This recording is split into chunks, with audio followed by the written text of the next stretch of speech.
Ako po pala si Jeffrey Selga, isa po akong empleyado. 10 taon na po akong empleyado. Alam niyo po ba sa tagal na pagiging empleyado ko, wala rin po akong naipon at wala din po akong mga naipundar. Sa katunayan nga po, lagi pong kapos at kadalasan naisasangla ko po yung aking ATM.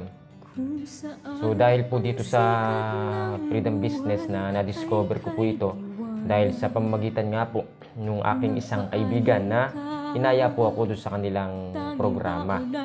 So dito marami pong nabago sa sarili ko. Lalo na po sa pagkakaroon ng tamang mindset pagdating po sa pagnegosyo. So dito ko po natutunan na pwede pala akong magkaroon ng extra income na gagawin ko po sa gabi.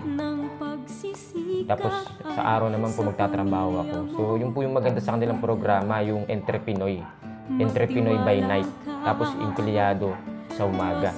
So yun po yung aking ginawa. Kaya hanggang sa tumatagal po, dahil po dito sa freedom business na natutunan ko po, dito po ako nagkaroon ng bagong pag-asa na nakapagpundar po ako. Tapos nagkaroon na rin po ako ng mga ipon.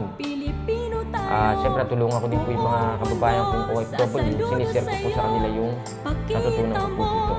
Kaya po sa mga kababayan po namin na OFW na naghahangad din o nagnanais, siyempre na magkaroon po ng extra income na soon or later po, pwede po mapaaga po yung ating pag-retired at makauwi na po tayo sa Pinas kasama ng ating nangamahal sa buhay. Ayan, sa hinayaan ko po kayo na makinig po sa aming programa.